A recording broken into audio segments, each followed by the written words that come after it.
Hi, welcome back everyone. While we are waiting last several days, I decided to make a quick last build this league. As soon as I saw the patch notes with the face breakers being buffed next league, I immediately wanted to make a good old one-punch build. But before we begin, I am planning to start streaming this league, so if you're interested in my content, feel free to follow me on Twitch. Let's get started. This build is designed with the only one goal in mind: one-shot Berserk and Ether, and be on somewhat low budget. The total cost of this build is less than 20 divines or so. The main item in this build is Facebreaker. The Facebreakers grant 1000% more damage to unarmed attacks. For those of you who doesn't know, more damage is multiplicative in PoE, and this is insane number. So our goal is pretty simple: stack as much physical damage as possible. Let's quickly get over the gear and the ways of scale the damage. Biggest downside of the Facebreakers is that they grant more damage only for unarmed attacks, so we cannot use any weapons. This means that we need to somehow get a lot of flat damage, which will be scaled by the Facebreakers. That is why I'm using a combination of replica Warweave body armor, 2 Warden's Brand rings, don't forget to catalyst them, and some jewels in the Darkness and Rowan Stygian belt. Then what is the next best source of damage in the game? Right, it's critical strikes. But since we don't have a weapon, we are kinda low on a base critical strike chance. To fix this problem, we can use Ringwall's Curse amulet. This unique amulet will give us flat crit chance and a lot of crit multi. Now we're left with the 3 slots of the gear. For the boots, I decided to simply use Relic Ash for more damage from frenzy charges and additional critical strike chance from power charges. For the offhand, I'm using Emperor's Vigilance shield. This shield with a combination of some shield masteries gives a lot of damage. And for the last piece of geese, I'm using Echoes of Creation helmet. This helmet will grant 15 more damage for each Warcries exerting the skill. In this version, I'm using 4 Warcries. And since we're on the topic of the skills, let's talk about the main damaging skill. What is the biggest single hit skill in the game? It's probably Earthquake of Amplification. And I'm talking specifically about its Aftershock. The Aftershock will deal 15% more damage for each 0.1 second of duration. With my current setup I have around 4.4 seconds, so I'm getting 660 more damage. This is some serious numbers. Continuing with the skills, I'm using Phase Run for additional more damage as well.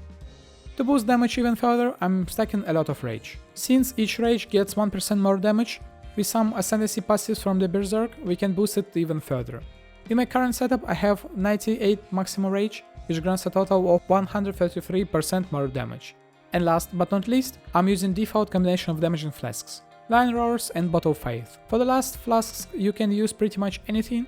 You can get Diamond Flask for more crit, Sulfur for more damage, but I would recommend using at least Quicksilver Flask so you can dodge the attacks of the boss. Now let's talk about the downside of this build, which is really practically never a problem for any other build, and I'm talking about the range of the damage.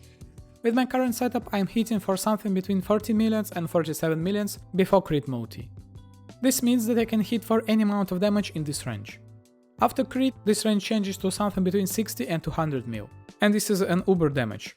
Ubers have around 42 million life, so in theory this damage should be enough to one-shot the boss, but unfortunately no.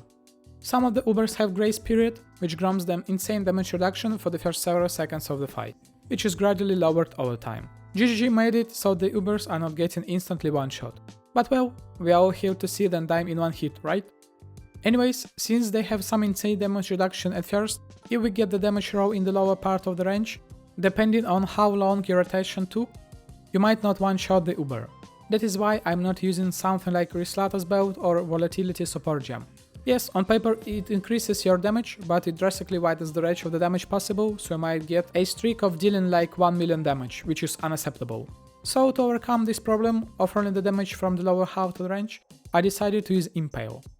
To make it short, Impale just stores some damage which target received and deals it again to enemy once they hit next time. So the idea behind it is that we're hitting the Uber with really high base hit, and if it survives, we finish it with some quick hitting skill, which will trigger Impales on the enemy. To achieve this, I'm using the Impaler Keystone, which will instantly get 6 stacks of Impale on the enemy with the help of Brutal Skewering passive, and since we are using Warcries, we can use Battle Mage Cry, which will trigger Ball Lightning when we hit with the attack. Well, if I'm not forgetting anything, this should be it. Now let's quickly get over the tree and the rest of the build. For the Ascendancy, I'm using Berserk. This is pretty much best choice for this build. We get more damage, some crit chance and multi, and a lot of rage effect. On the tree, I'm getting several Impale clusters with the Impaler Keystone, some Warcry passives, Rage cluster,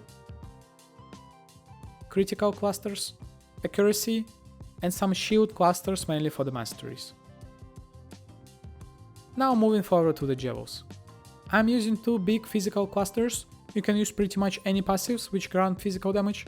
They might be expensive, so feel free to change anything. For the Forbiddens, I'm using Best in Thought Yokohama passive. Then Light of the Meaning with increased physical damage, Watchers with additional chance to impale. You don't need really 2 additional hits, so feel free to change it to something like Pride physical damage or Precision attack damage or multi. And a couple of jewels to fix attributes. Now for the gems. In the body armor I have main skill setup, Earthquake of Amplification with Ruthless, Overexertion, Pulverize, Brutality and melee physical damage. Then in the shield, Phase Run with Battle Mage's Cry linked with Bow Lighten. Phase Run should not be linked with them. In the gloves, Vengeful Cry with Arrogance with Precision and Blood and Sand. For the next auras I'm using Pride with Herald of Purity and 2 Curses, Assassin Marks and Vulnerability. And lastly, 3 Cries with the Life Tap. Intimidating and Seismic Cries are must, but the third one doesn't really matter. Use any cry except the Inferno one. Inferno Cryo breaks the Impale, so don't use it. And now let's talk about the rotation. For quality of life, I would recommend you getting Bright Big Warhammer to boost your attack speed, and get any shield with +2 to minimum frenzy charges. We need it to have a longer duration of phase run. Then link the Forbidden Rite of Soul Sacrifice in the offhand.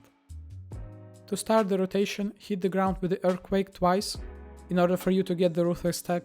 Then use 3 main War Cries, then cast Forbidden Rite, cast Vengeful Cry, and swap back. Use Last Cry, hit the ground, use Flasks, Curse and press phase run. And that's it. It sounds complicated, but it's pretty straightforward after several attempts. For better results, you should attack Exarch when he finishes his Hatchling phrase,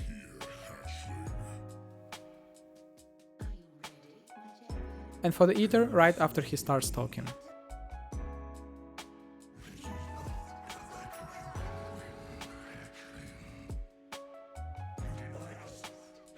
And that's the entire build. Overall, this is pretty cheap ZhP Uber one-shot killer. I don't know whether it's even profitable to farm Ubers with my luck, so if any of you want to give it a try, while not playing default Ice Trap, you're welcome to do so. Well, this is it guys. This was the last video before the league start. If you want to follow my journey, don't forget to follow me on Twitch. If you like the video, don't forget to like and subscribe. If you want to support me financially, there are links in the description below. And I will see you in the next one. Bye!